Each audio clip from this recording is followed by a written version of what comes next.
गेल्या 10-12 वर्षातच या सगळ्या गोष्टी मोठ्या प्रमाणावर सुरू झाल्या. विरोधकांना वाटेल ते बोलणं, विरोधकांना शिव्या घालणं, वाईट साईट लिहिणं, सगळ्या गोष्टीच्या सुरू झाल्या. हे तुम्ही पसरलेले टिंगगंट सुरू झाल्या. आता तुमच्या अंगावरती येत आहे ते सगळं, आणि तुमच्या अंगावरती येत आहे म्हणून लगेच महाराष्ट्राचा अपमान. ह्याच्यात कसा आला महाराष्ट्राचा अपमान?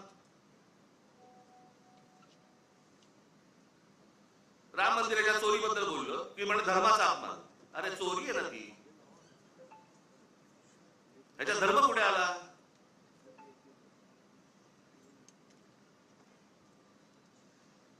बरं, त्या मंदिराबद्दल आम्हालाही आस्था आहे, प्रत्येक हिंदूला आस्था असेल. तिथे ज्या वेळेला 1400 कोटी रुपये ज्यावेळेला चोरले जातात,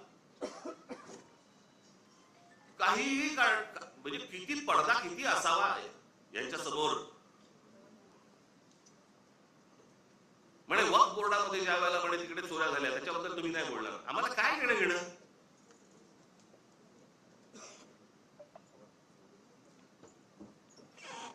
राम मंदिरामध्ये लोकांनी जे दानपेटीमध्ये टाकलं, जे श्रद्धेने त्या मंदिरासाठी दिलं, त्याची जर समजा चोरी होत असेल त्याच्याबद्दल बोलणार नाही, बोलायचं नाही.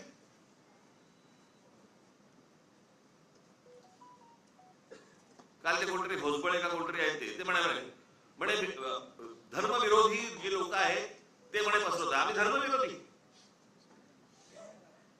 हा देश का धर्मविरोधी आहे? तुमच्याकडे राम मंदिरामध्ये लोकांनी श्रद्धेने दिलेल्या गोष्टींची चोरी होते, आणि हे सांगणारं कोण होतं? हे बोलणारं कोण होतं? भारतीय जनता पक्षाचा खासदारच पहिलं बोलला की राम मंदिरात चोरी झाली म्हणून. आम्ही बोललो? हा देश बोलला? इतर राजकीय पक्षाची कोणी लोक होते ट्रस्टी म्हणून, तिथे ट्रस्टी कोण आहे? 15 ट्रस्टी आहेत तिकडे. 15 ट्रस्टी पैकी त्यातले जवळपास 12 हे केंद्र सरकारने नेमतं, आणि त्या 12 पैकी केंद्र सरकारने जी नेमलेली माणसं आहेत ती RSS शी संबंधित आहे, विश्व हिंदू परिषदेशी संबंधित आहे, भाजपशी संबंधित आहे, बाकी कोणीच नाहीये. केंद्र सरकार आणि राज्य सरकारने नेमलेले IAS अधिकारी आहेत. तिथे जर 1400 कोटी, आता 1400 कोटीचा आकडा आलाय, मुळात किती चिंतवणी झाली माहिती नाही आपल्याला.